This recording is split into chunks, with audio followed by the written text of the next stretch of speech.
Ini tak baca ya biar dapat, karena ini kenangan saya sama Mbak Ahmad Siddiq. Saya masih ingat betul beliau ngisi kholnya Mbak Abdullah bin Umar, berarti abahnya Mbak Hamid.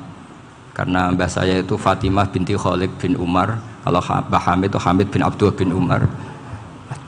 Itu saya masih ingat betul zaman itu Mbak Hamid setiap khol di Lasem itu rawuh dan saya derek mbah saya karena masih misanan datang ke Lasem. Itu beliau pas itu ngisi sama Mbah Mun. Mbah Mun masih muda, Ki Ahmad Siddiq sepuh senior.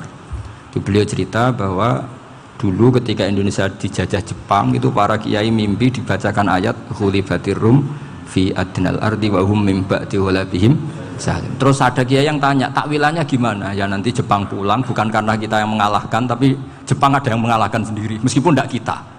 Kayak dulu Faris tidak dikalahkan Islam tapi dikalahkan Romawi, tapi yang senang umat Islam. Wa yauma idzi yafrahul mu'min. Itu luar biasa ulama-ulama kita. Delalah kejadiannya Indonesia seperti itu. Yaitu kita tidak mengalahkan Jepang, tapi Jepang pulang sendiri karena dikalahkan apa? Sekutu. Ya ini saya baca. Ini tidak usah dicek bacanya benar apa enggak. Sudah aman, apa? Aman. Karena kalau saya salah itu ya sengaja. Artinya ya sengaja saja. Ya biasa maksudnya. Saya kemarin ngisi di Pondok Peloso, di Pondok Al Munawir Jogja. Salah itu ada dua, ada salah memang benar-benar salah. Itu nggak apa-apa, bisa dimakfu. Karena mesti sangke wong goblok salah yang terus itu. Ada salah bawaan ilmu, itu repot tuh dadaninnya. Karena misalnya kita yang biasa belajar qiraah safah wayah sibuhu, mesti diulang lagi wayah sabuhu. Karena qiraahnya Imam Asim itu hasibah sabu bi fathis sin. Sementara kita kalau ngaji kitab kulino yahsib. Sehingga kita yang biasa belajar safah itu kalau baca kitab itu kayak orang bingung. Kadang-kadang yang ngaji juga bingung. Gus Pak mocok bulan pilih. Ya tepat-tepatan. Ada yang mengatakan Gus Pak bingung, ada yang mengatakan Gus Pak alim alamah. Ya tepat-tepatan nasib tadi. Karena memang ya safah memang seperti itu. Misalnya kufuan. Kufuan itu Imam Asim baca kufuan. Tapi beliau punya murid namanya Syu'bah. Itu kalau baca kuf'an. Makanya kita itu, ini kan khataman Quran ya, jadi saya menyinggung sedikit tentang qiraah safah. Tadi beliau juga sudah tak kasih kitab saya Hifdzuna Lihadal Mushaf. Sama tak ajari latihan safah, memang angel ya. Makanya yang nggak bisa itu wong pinter, sudah tahu angel ya nggak usah diteruskan kan. Orang menghindari barang angel itu pinter apa goblok? Pinter. Berarti wong goblok pinter. Saya tuh makanya sama orang goblok tuh respect. Jadi orang alim tuh angel apa gampang? Angel. Menghindari barang angel pinter apa goblok? Loh, orang menghindari barang angel pinter apa goblok? Pinter. Berarti wong goblok pinter. Jadi saya sama orang-orang goblok itu respect. Sudah tahu jadi orang alim angel ya barang angel ya harus dihindari. Makanya saya ini insya Allah umatnya Nabi yang termasuk yang terbaik. Amin. Karena mencintai umatnya Nabi termasuk yang goblok. Waduh. Itu tidak gampang itu. Karena tadi sudah tahu ya. Seperti itu loh orang naik panjat pinang itu yang naik karena ingin hadiah. Yang nonton sudah tahu wah licin kok dinaikin mau keplotok ya. Tapi orang sepakat yang nonton juga pinter karena sudah tahu ribet kok. Tukun yang pasar kena lah apa mana. Sama juga gitu. Ngalim tafsir angel, ngalim fikih angel. Ada karek ngaji ngerekam kan gampang. Itu pinter apa goblok? Pinter. Iya. Makanya kula niku mbok burohno ngono tok. Saya tadi dinasihati Mbak Firjon, muga-muga hati saya selamat. Saya itu meskipun kata orang banyak, muhibbin saya banyak, tapi saya insya Allah tidak riya. Saya itu pakai kitab namanya Tasbitul Fuad, itu karangannya Said Abdul Al-Haddad. Ketika beliau punya muhibbin banyak ditanya, bagaimana ya Habib Anda menjaga hati Anda? Jamnya Said Abdul Al-Haddad itu unik. Innama azzamu Allah. Mereka itu sebenarnya menghormati Allah. Cuma butuh sarana, dan itu saya. Jadi saya tahu sampean semua itu mencintai Quran, mencintai sunnah Rasul, mencintai hadis-hadis Rasul. Cuma sampean kan karena nggak paham, terus manfaatkan saya. Jadi sebenarnya saya ini korban. Korban. Jadi saya mau riak gimana? Korban kok mau. Bangganya di mana tuh? Coba sampean misalnya ngaji tafsir, belajar sendiri kan susah. Terkibnya susah, maknanya susah. Bahkan beli kitabnya kadang nggak kuat. Loh, untuk jadi alim tafsir itu kan harus beli kitab. Loh, saya sering beli kitab itu jutaan. Tafsir Tobari, saya pernah beli kitab Fakhrur Razi itu berapa coba? 27 jilid. Karangannya Fakhrur, belum karangannya ulama modern, Imam Sya'rawi. Itu berapa jilid? Itu jutaan. Saya kemarin juga dihadiahi kitab Pak Quraish Shihab namanya Faidul Bari fi Syarhil Bukhari. Pak Quraish Shihab yang terkenal. Dia sering diskusi sama saya. Saya ngasih hadiah beliau ngasih hadiah saya. Wah, itu harganya nggak kuat. Dadak kuat kadang di Indonesia nggak ada coba. Dan sama orang hebat menghindari kesulitan itu. Nah, kesulitan itu sebab ngaji ikut, kalau nggak paham dirukok rekamannya sudah gitu. Pinter mana sampean sama saya? Pinter sampean kan? Bikin sosis susah, beli aja kok repot kan. Nah, makanya nggak boleh orang bilang, wah aku goblok reso tafsir, aku wong pinter. Makanya nanti kalau saya ketemu Nabi tidak termasuk orang yang mentahkir orang Islam.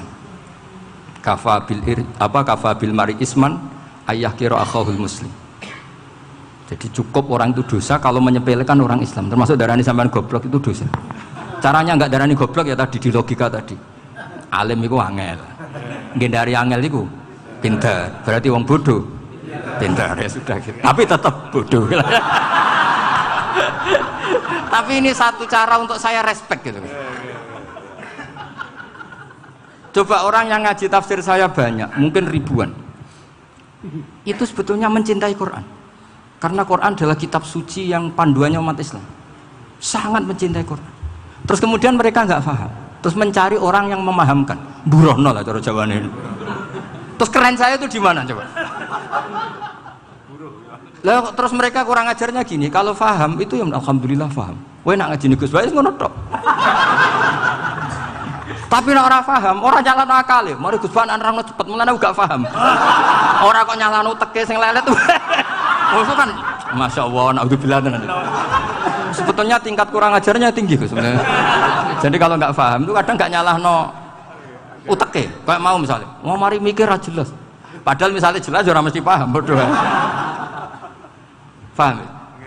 Jadi kata Sayyid Abdul Haddad, innama azzamu Allah. Sebenarnya mereka itu sangat menghormati Allah. Makanya kita nggak perlu mengatakan wasilah itu kafir, nggak akan. Karena orang tawasul sama Rasulullah itu ingin dapat ridhonya Allah lewat orang yang dicintai Allah. Kita mencintai wali sebenarnya, wah itu kekasih Allah. Kita mencintai itu karena mencintai Allah. Sama seperti gini, kamu mencintai kangkung apa enggak? Sebenarnya sama sekali enggak. Tapi kamu ingin sehat, ada asupan gizi. Kamu ingin tubuh kamu sehat, butuh asupan gizi. Kemudian kamu makan kangkung. Apa terus kamu cinta kangkung? Kan enggak. Cinta kesehatan kamu sama. Orang yang mencintai saya sebenarnya ingin kepuasan rohani. Saya kan termasuk kiai yang torekonya gampang. Ini swarga kan akhirnya penggemarnya banyak. Coba kalau kamu neraka. Jadi sebetulnya Anda mencintai kepuasan Anda sendiri. Nah, saya ini korban. Makanya untuk masuk surga cepat saya, korban itu cepat. Da'watul mazlum la turaddu kan gitu. Laisa bainahu wa bainallah hijab. Jadi saya kalau dongo langsung seret langit. Karena mazlum. Saya sinau tafsir itu, Pak, sampean bayangkan ada tafsir itu sudah 27 jilid. Sengarang Fakhrur Razi itu bulatnya bukan main. Karena dia ahli filsafat. Bulatnya Masya Allah. Sudah gitu sinau Jalalain kadang dikomen oleh Sawi. Sudah kita percaya Jalalain boleh dibully Sawi. Percaya Sawi dikandani, oh iku Maliki Rasafi. Oh ribet.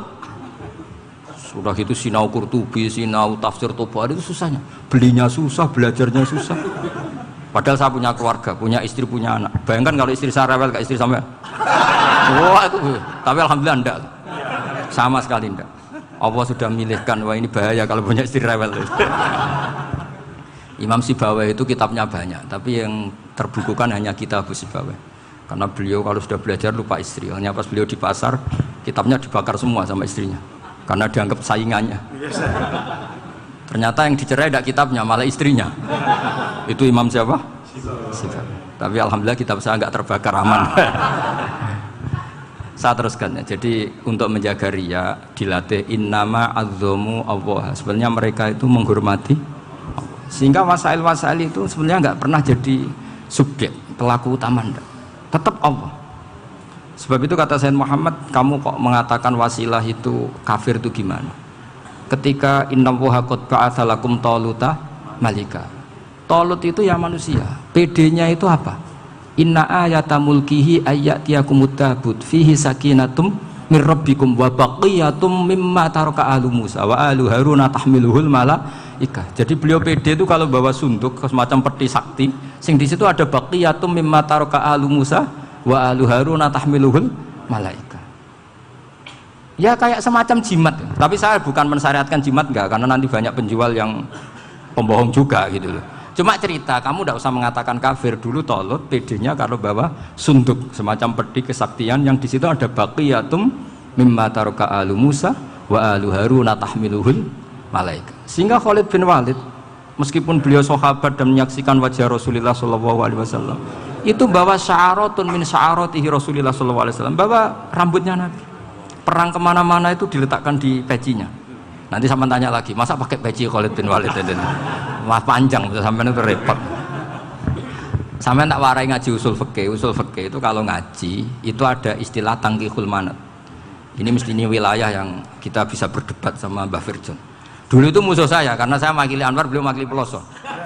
Tapi tahu-tahu kalah tua terus saya mengundurkan diri. Di fikih itu ada istilah, ada tangkihul manat, ada tahqiqul manat, ada tangkihul manat. Tangkih itu kira-kira gini, lafadz hadis itu dibuang sekian untuk tahu bahwa itu madarul hukmi. Misalnya gini, tak beri contoh paling gampang. Sama harus paham, kalau nggak paham nggak pinter-pinter. Ja'a a'rabiyun ila Rasulillah sallallahu alaihi wasallam. Ya karena ini menghormati Mbah Ahmad Siddiq, saya orang alim, jadi ngaji ini tetap ada suasana alim. Ya harus ada suasana alim, nggak perlu jadi orang alim tadi, susah. Sudah ngindari susah itu pintar, sudah itu aja. Jadi orang alim susah, ngindari barang susah pintar, berarti orang tidak alim pintar. Nah, meskipun tetap sudah itu pegangi sampai mati nanti. Loh, jadi orang alim itu repot. Itu kata Imam Ghazali, kalau orang alim kalau mau masuk surga itu sama Allah nggak boleh, kif, kamu nggak boleh langsung masuk surga. Coba cari umat kamu, syafaati dulu. Nah, saya takut nyari sampean tidak bisa kembali. Saya tidak punya rencana itu, pokoknya mau masuk. Golek sampean kuaduan balik raroh dewe, wah repot nanti saya. Berat jadi orang alim itu berat. Ya saya teruskan ya. Ada tangkihul manat. Ja'a a'rabiyun ila Rasulillah sallallahu alaihi wasallam. Faqala ahlaktu wa ma ahlakaka qal waqa'tu imraati fi nahari Ramadan. Ya cerita, saya ini rusak ya Rasulullah. Kenapa? Karena saya menjima istri saya fi nahari Ramadan. Terus kata Nabi, kamu harus bayar kafarah. Napa Nabi kafarah? Puasa 2 bulan. Wong baru 1 hari aja terjadi gitu kok disuruh puasa 2 bulan. Ya tidak kuat ya Rasulullah. Baru berapa hari saya puasa aja kecelakaan seperti itu. Apalagi kalau sampai 2 bulan. Tidak ya Rasulullah. Ya sudah kalau gitu kamu pertama ngasih makan apa? Itku rokobah kan, pertama merdekakan budak. Tapi kan sekarang nggak ada budak, makanya terus sekarang langsung puasa. Wah ini nggak bisa semua. Ya sudah ngasih makan orang 60. Kasihkan siapa ya Rasul? Ya orang fakir. Saya ini paling fakir. Di kampung saya ini orang paling fakir. Jadi mulai dulu orang fakir itu hubungan suami istri itu paling lancar. Mulai dulu. Makanya orang fakir itu anaknya banyak. Karena hiburannya hanya itu. Wong Ramadan aja. Coba mau ke ATM nggak punya uang, mau antri di bank nggak punya, mau apa coba? Itu mulai dulu. Ini sanatnya mutasil. Wah, akhirnya sudah sanksinya kan tadi ya itqu raqabah atau puasa 2 bulan berturut-turut atau ngasih makan 60 orang miskin. Lalu kata ahli usul fikih, kata a'rabi dibuang, nggak menjadi catatan hukum. Orang kota pun kalau melakukan itu juga kena sanksi yang sama. Imro'atau juga dibuang. Andai kan itu dilakukan untuk amatnya juga ketentuannya sama. Nah sekarang perdebatan antara Imam Syafi'i dan Imam Malik begini. Sekarang pertanyaan gini, jima istri itu hukumnya boleh apa haram? Boleh kan? Lalu kalau ada orang tanpa udzur kemudian makan siang-siang, cara Imam Malik hukumnya sama, harus kena sanksi yang sama. Karena sama-sama hadku hurmati Ramadan bihuri uzrin syar'in. Sama-sama merusak hukum Ramadan tanpa udzur syar'. Lu jima itu tidak zina. Kan hukumnya jais. Nah, sekarang makan hukumnya jais, harusnya juga kena ketentuan yang sama. Cara pikirannya Imam Malik. Nah, alhamdulillah Imam Syafi'i gak setuju. Wah, cara setuju repot. Bahkan orang-orang Syafi'i sudah punya khilaf, kalau gitu minum dulu. Iya, biar enggak kena. Iya, biar iftarnya pakai minum. Setelah minum baru jima kan. Iya. Ini sudah menyiapkan khilafnya. Ini khas Syafi'i ini, bongso rekayasa hukum. Nanti bisa belajar jauh cara ngakali hukum. Makanya guyonan yang masyhur Gus Dur itu gitu. Ada seorang kiai atau Gus lah, ya punya salah, namanya manusia kan punya salah, entah cangkruk entah apa, pokoknya punya salah. Ada wartawan yang ngiranya semua kiai itu orang suci, sehingga tanya sama Gus Dur, Gus itu ada kiai kok, ya pokoknya salah lah. Tapi jangan bayangkan dosa besar, enggak, kecil-kecil aja. Itu gimana itu? Padahal kiai kan orang suci. Jawabnya Gus Dur lucu. Ya justru yang boleh salah itu para kiai. Kalau kamu nggak boleh. Loh, kok bisa Gus? Karena mereka tahu caranya tobat. Repot. Kalau kamu nggak tahu caranya, sama pelanggaran hukum itu ya harus pakar-pakar hukum. Itu yang tahu caranya rekayasa. Kalau kamu ya kena pasal kan ya.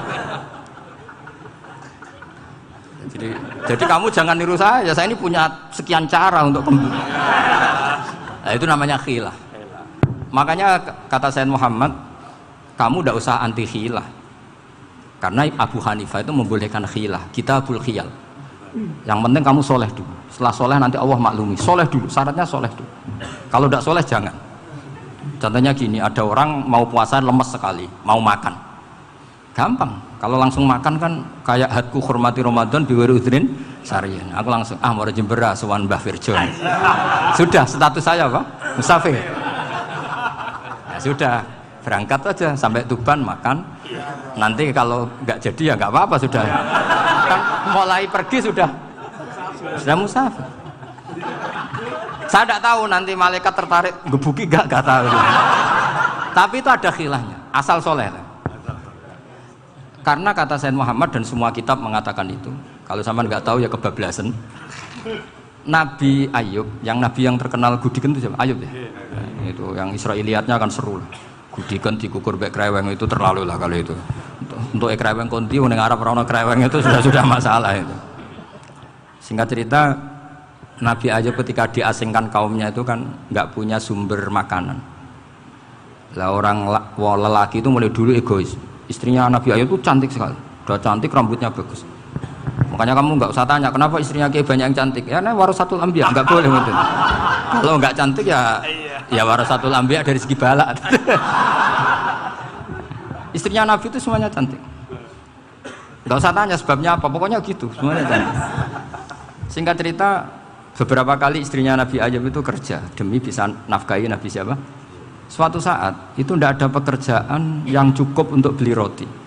Satu-satunya peluang dapat rezeki itu putrinya raja itu rambutnya berondoli. Terus ada sayembara siapa yang rambutnya bagus mau dibeli. Sampai rambutnya istrinya Nabi Ayub itu dijual. Nabi Ayub tersinggung karena itu mengurangi kecantikan. Jadi lelaki mulai dulu gitu. Udah nggak urun kalau istrinya nggak cantik itu komplain. Itu khasnya lelaki. Jadi kalau kamu gitu ada sanadnya juga, tenang saja ya.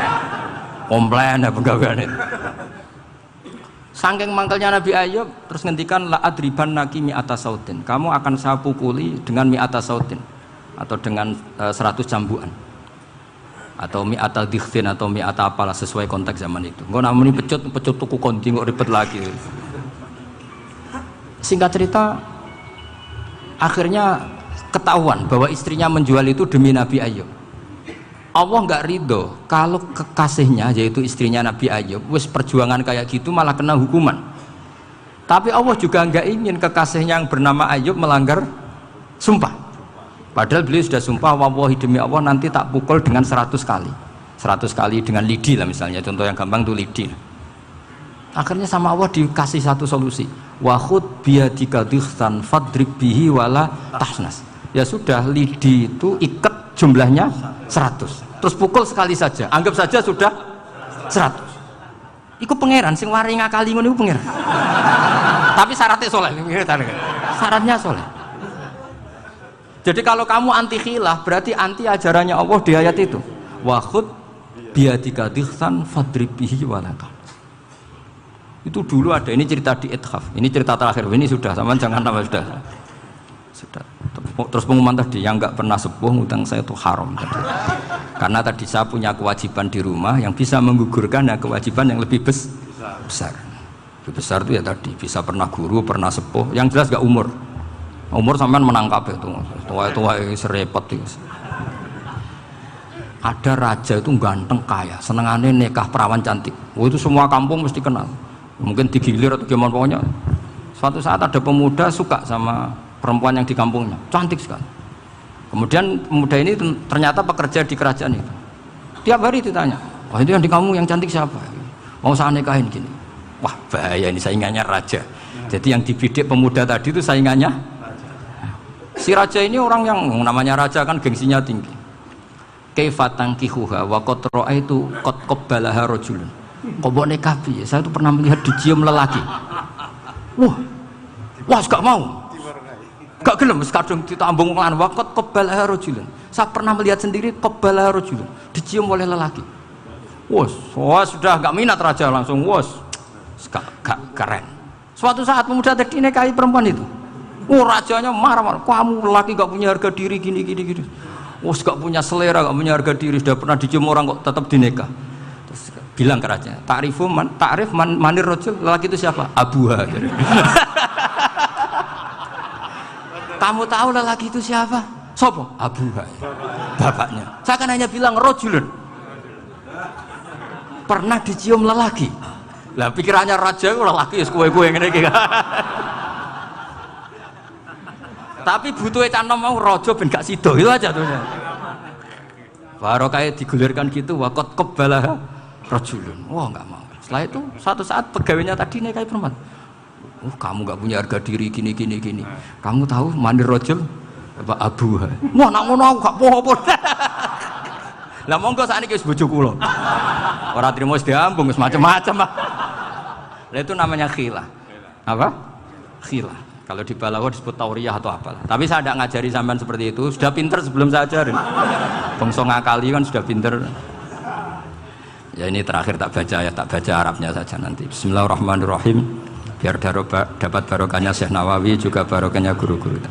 Bismillahirrahmanirrahim. Wasababu nuzuli hadil ayati annahu kana baina farisa war rumi qitalun wa kanal musyrikuna yawadduna antaghliba farisu ar-ruma li anna farisa kanu majusiyan ummiyin wal muslimuna yawadduna ghalabatar rum ala faris liqaunihim ahla kitabin.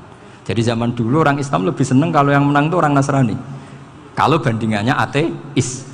Karena bagaimanapun percaya kekuatan langit. Sementara orang ateis sama sekali tidak percaya kekuatan. Apapun bedanya kita dengan Nasrani itu ada kesamaan, yaitu percaya adanya kekuatan langit. Sehingga ketika orang Romawi kalah itu orang Islam ikut susah. Paham ya? Makanya ini tak baca biar sampean nggak macam-macam pikirannya. Fab'atha Kisra saat terusnya, ya pokoknya seperti itu. Akhirnya Rasulullah SAW berdoa lebih seneng yang menang itu Rom karena ahli kitab. Artinya apa? Kemenangan ahli kitab adalah kemenangan makhluk atau hamba Allah yang mentautkan kekuatan kita di bumi dengan kekuatan langit. Makanya saya berharap selain kita ikhtiar medis, kita harus memperbanyak istighfar. Bagaimanapun semua itu dari Allah Subhanahu wa Ta'ala. Kita menghormati negara dengan ikhtiarnya, tapi